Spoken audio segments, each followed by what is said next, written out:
Let's talk about actions and controllers in Sales.js. Basically, you will specify all your actions inside the controller file. So let me show you. I'm going to create a new controller here. Go to the controllers directory and you need to create a new controller. The name of the controller is company controller.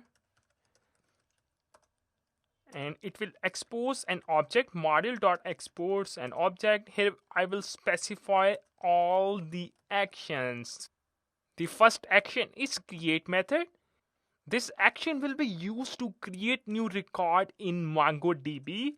And I also have a find method, find action method. And I also have a find one action method.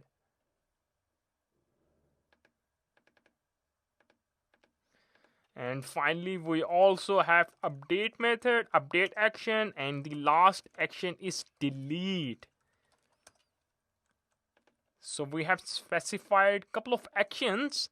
How do you specify the routes? Open the routes.js. Here I will place all our API endpoints. So I'm going to create a new route to create new companies, post. If you want to create new record, you have to use the post HTTP verb. It's a convention of REST here. Here I need to provide the name of the action, company controller dot create. That's it.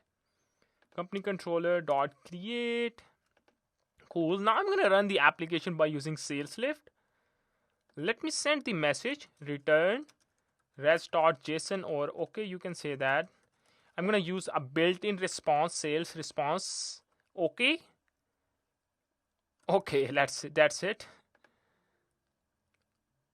Now I'm going to run the application by using SalesLift. Incredible, application is running.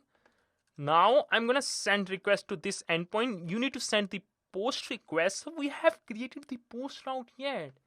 Incredible, everything is working fine. Now the route is working. Here is the next challenge for you. What you need to do, you need to create a new record in company model. So first of all, you need to get the request, get the name from the request params, and get the city from the request params. This is a challenge for you. Get the address from request params. Now here you need to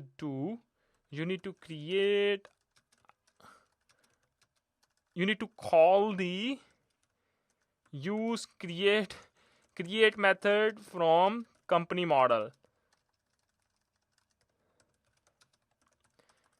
You can access the company model in this way, company, because it is a global variable. So if you open the global.js, we have set the global property. All the models can be accessed in any file. So now you can access the company model here. And finally, you need to return the newly created company with 200 status code. So that's the challenge. Go ahead and solve this challenge.